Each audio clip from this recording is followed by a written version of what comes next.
Selamat siang, Ibu Restu dan teman-teman. Hari ini kami dari kelompok 4 dalam mata kuliah tesis 1 akan mencoba mempresentasikan mengenai latar belakang dari outline yang sudah kami diskusikan. Adapun saya Alia, saya perkenalkan diri, saya sebagai moderator untuk kelompok ini. Dan kelompok ini terdiri dari teman-teman saya, Ibu Risa, halo. Kemudian Mbak Nurmala Husin, hai. Kak Teh Olive yang cantik jelita, halo. Ya, kakak ganteng Pak Cornelis Siki, halo Pak. Dan ini presenter kami, Ibu Fania Putri Alia. Nah, itu adalah anggota kelompok kami. Selanjutnya, saya persilahkan kepada Ibu Fania Alia untuk mempresentasikan outline yang sudah kami diskusikan. Terima kasih. Terima kasih kepada Ibu Alia yang telah membuka presentasi kali ini. Saya izin untuk memaparkan mengenai hasil dari diskusi perancangan outline latar belakang kami dengan topiknya yang berjudul Psychological Well-being terhadap kualitas hidup anak dengan leukemia limfoblastik akut yang sedang menjalani kemoterapi. Boleh di next, Teh? Untuk yang pertama, kami akan membuka latar belakang dengan bagaimana ancaman penyakit kanker di dunia itu. Di sini sudah ada paragraf yang kami susun mengenai ancaman penyakit kanker di dunia. Pastinya kami membahas di sini penyakit kanker pada anak.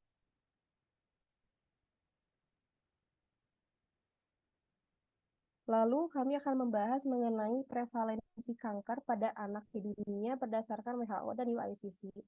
UICC ini merupakan organisasi yaitu Union for International Cancer Control yang menjelaskan mengenai prevalensi kanker pada anak yang ada di dunia. Kami juga menambahkan mengenai prevalensi kanker pada anak berdasarkan WHO tahun 2021. Lalu kami akan melanjutkan dengan membahas prevalensi kanker pada anak di Indonesia berdasarkan data Kemenkes dan dari Indonesian Pediatric Cancer Registry. Untuk prevalensi itu kami mengambil kejadian kanker pada tahun 2018. Di situ sudah terpapar contoh paragrafnya.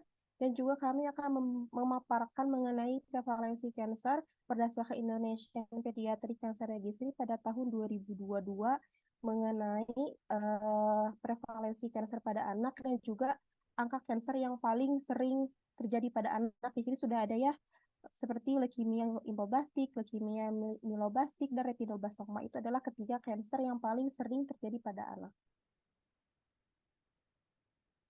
Lalu dilanjutkan dengan prevalensi kanker pada anak di Jawa Barat berdasarkan Depkes. Di sini sudah ada paragrafnya yang sudah kami susun minggu lalu. Dan di sini juga kami memaparkan bahwa di Jawa Barat, terutama di Rumah Sakit Hasan Sadikin Bandung, pada tahun 2021 sampai 2022 itu memiliki angka kanker terbanyak dibanding rumah sakit lainnya yang ada di Jawa Barat. Di sini juga sudah tertera juga mengenai angka prevalensinya, yaitu 563 kasus.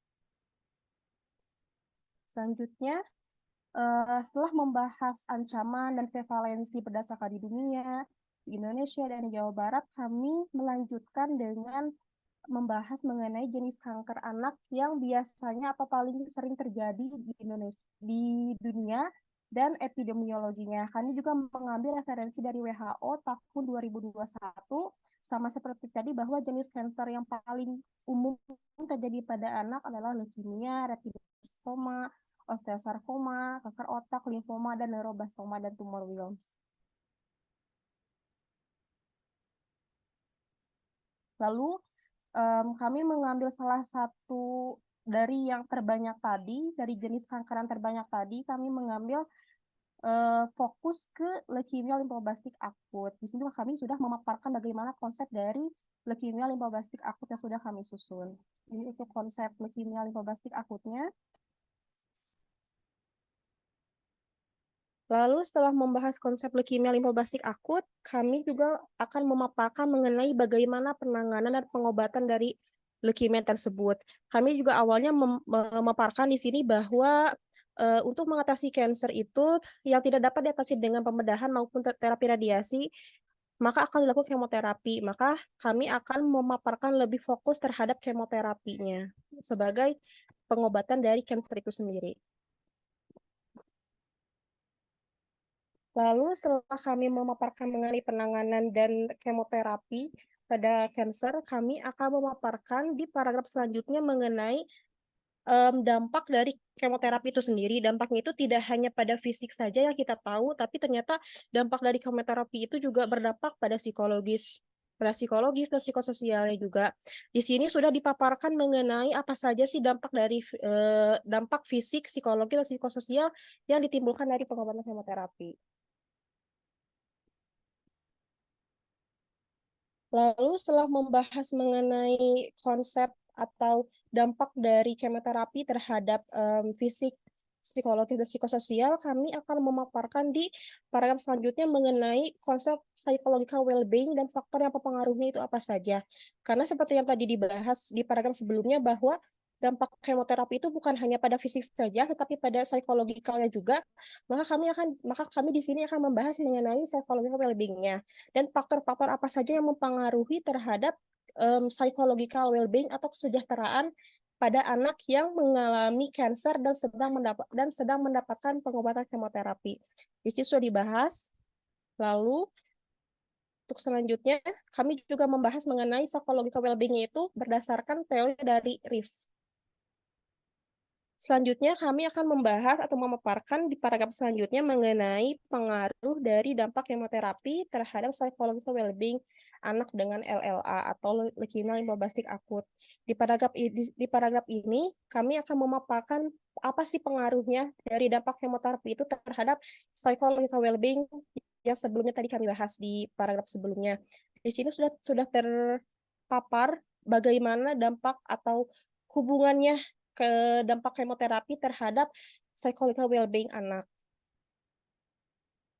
Yang pasti kami juga mengambil dari beberapa referensi dan literatur yang ada dari penelitian sebelumnya.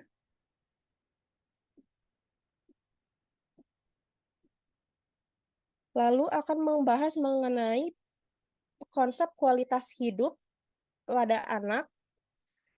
Kualitas hidup ini juga berpengaruh ternyata pada anak karena dari dampak kemoterapi yang dijalani, sehingga kami menghubungkannya dengan psychological well-being. Kami juga di sini membahas mengenai konsep kualitas hidup atau health-related quality of life. Ini konsepnya untuk konsep kualitas hidup. Lalu kami membahas selanjutnya mengenai pengaruh dari dampak kemoterapi terhadap kualitas hidup anak dengan LLA tadi. Kalau tadi di paragraf atasnya kami membahas mengenai bagaimana sih pengaruh dampak kemoterapi terhadap psychological well-being-nya, kalau di sini kami membahas mengenai apa pengaruhnya dari dampak kemoterapi terhadap kualitas hidup anak yang menjalani kemoterapi. Kami juga di sini mengambil dari beberapa referensi juga dari artikel-artikel terdahulu mengenai kualitas hidup anak kanker yang mendapatkan pengobatan kemoterapi. Di sini sudah cukup dipaparkan untuk pengaruhnya bagaimana. Lalu selanjutnya kami menambahkan mengenai peran orang tua atau keluarga terhadap anak dengan leukemia limfoblastik akut yang sedang menjalani pengobatan kemoterapi. Kami membahas bagaimana sih peran orang tua dan keluarga itu terhadap anak dengan kanker yang sedang menjalani kemoterapi. Di sini sebenarnya sudah dipaparkan bagaimana peran orang tua yang seharusnya. Kami juga menambahkan sedikit aspek family centered care yang penting untuk perawatan anak dengan kanker, di mana family centered care ini melibatkan orang tua dan keluarga dalam pengobatan anak.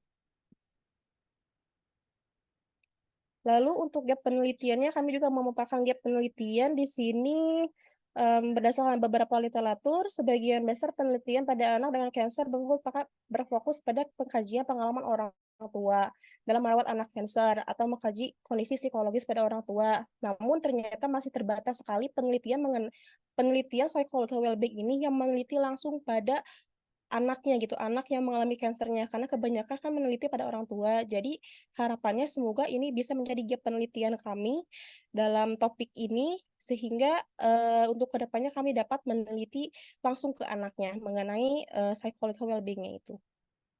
Lalu juga berdasarkan uraian di atas, peneliti tertarik untuk meneliti mengenai dampak kemoterapi terhadap fisikal dan psychological well-being serta kualitas hidup pada anak yang menderita kanker dengan tujuan melakukan pengkajian untuk mengetahui bagaimana perubahan fisik, psikologis, dan psikososial serta kualitas hidup pada anak sehingga nantinya harapannya hasil dari penelitian ini itu akan memudahkan perawat dalam memberikan intervensi, entah itu intervensi untuk masalah fisiknya, entah itu intervensi untuk masalah psikologisnya, terhadap anak yang memang terdampak dari perawatan kemoterapinya. Itu untuk penelitian kami. Ini untuk referensi dari latar belakang yang telah kami susun minggu lalu. Ada dari beberapa referensi artikel juga. Mungkin cukup sekian untuk pemaparan latar belakang yang telah kami susun minggu lalu. Saya kembalikan lagi ke moderator. Terima kasih. Terima kasih Bu Fania, tampilannya menarik sekali. Juga terima kasih teman-teman yang sudah memperhatikan. Demikian presentasi dari kelompok 4. Terima kasih Bu Restu.